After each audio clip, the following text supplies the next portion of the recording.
اعوذ باللہ من الشیطان الرجیم بسم اللہ الرحمن الرحیم الحمدللہ رب العالمین الصلاۃ والسلام علی اشرف الانبیاء والمرسلین سیدنا و نبینا و شفیعنا ابو القاسم محمد اللہم صلی علی محمد و آل محمد وعجل فرج آل محمد وعلیہ الطیبین الطاہرین المعصومین المظلومین ولعنۃ اللہ علی قوم الظالمین اما بعد فقد قال اللہ تبارک و تعالی فی کتاب المجید و فرقان الحمید وهو اصدق الصادقین وقوله الحق بالحق اما بعد فقد قال رسول اللہ صلی اللہ علیہ وآلہ وسلم اولنا محمد اوسطنا محمد آخرنا محمد وکلنا محمد۔ کائنات کے افضل ترین شخصیت اور کائنات کے تمام نبیوں کے سردار نبی کا فرمان ہے، ہمارا پہلا بھی محمد ہے، ہمارا آخری بھی محمد ہے، ہمارا درمیان والا بھی محمد، ہم سب کے سب محمد ہیں۔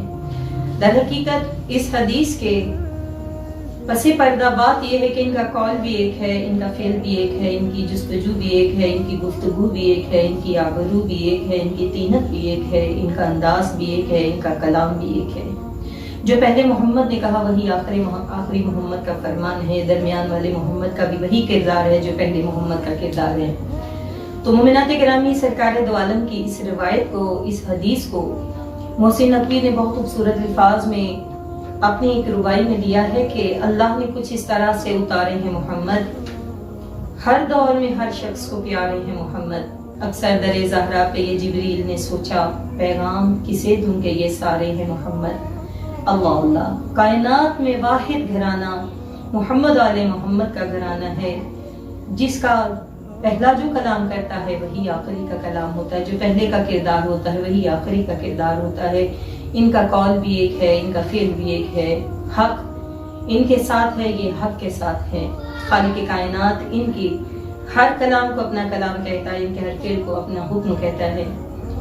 تاریخ گواہ ہے کہ ایک مرتبہ ایک شخص نے خواب میں دیکھا کہ جناب رسول خدا تشریف فرما ہے اور جناب رسول خدا کے پہلو میں ایک تشت رکھا ہوا ہے جس میں کچھ خرمے کچھ کھجوریں موجود ہیں۔ وہ آگے بڑھتا ہے اور سرکار دو عالم کو سلام کرتا ہے۔ جب وہ سلام کرتا ہے تو سرکار دو عالم اپنے ہاتھ سے چند خرمے اس کی جھولی میں ڈالتے ہیں۔ جب ان کی تعداد کرتا ہے تو بعض روایات کہتی ہے 17، بعض روایات کہتی ہے 18۔ وہ جب خواب سے بیدار ہوتا ہے تو صبح مشہد کے والی مولا امام رضا علیہ السلام کے پاس جاتا ہے اور جا کر دیکھ کر حیران رہتا ہے کہ جیسا رات کو تخت دیکھا تھا ویسے ہی تخت پہ مولا تشریف فرما ہے، وہی ابا، وہی امامہ، وہی انداز ہے، وہی روشن چہرہ، پر نور چہرہ ہے، اور ویسے ہی مولا کے تشت پہلو میں ایک تشت رکھا ہوا ہے۔ وہ جیسے جا کے مولا کو سلام کرتا ہے، مولا مسکرا کر سلام کا جواب دیتے ہیں اور اپنا دست شفقت بڑھا کر چند خرمے اٹھا کر اس کی جھولی میں ڈالتے ہیں۔ جب وہ ان کی تعداد شمار کرتا ہے تو وہ وہی تعداد ہوتی ہے جو رات اس نے خواب میں دیکھی تھی، اور جب وہ تعداد دیکھتا ہے تو اتنی ہی ہے تو حیران ہو کر مولا سے پوچھتا ہے مولا چند خرمے اور عطا کیجئے۔ سبحان اللہ، تو مولا امام رضا کیا جواب دیتے ہیں؟ مولا ارشاد فرماتے ہیں کہ رات کو اگر نانا نے اس سے زیادہ عطا کی ہوتی تو میں بھی تمہیں اس سے زیادہ عطا کرتا۔ اللہ اکبر۔ ان کا کردار بھی ایک جیسا، ان کی گفتگو بھی ایک جیسی، ان کا مقصد بھی ایک جیسا ہے۔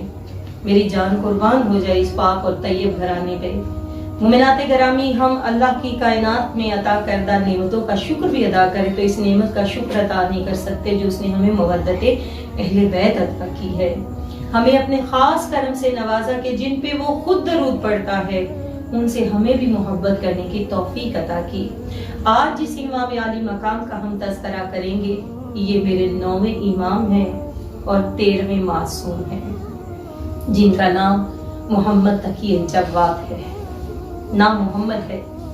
معصوم سے کسی آدمی نے سوال کیا کہ یہ 12-14 میں 4 محمد ہیں اور 4 علی ہیں، تو معصوم نے اتنا خوبصورت اور اتنا کامل جواب دیا کہ سوال کرنے والا حیران رہ گیا۔ سوال کرنے والے نے سوال کیا کہ مولا یہ 14 میں 4 محمد اور 4 علی کیوں ہیں؟ تو معصوم ارشاد فرماتے کہ جب اللہ نے اپنا جمال دکھانا چاہا تو محمد بھیج دیا، اور جب اپنا جلال دکھانا چاہا تو علی کو بھیج دیا۔ وہ چاہے علی بن الحسین ہو، وہ چاہے علی رضا ہو یا امام علی نقی علیہ السلام ہو،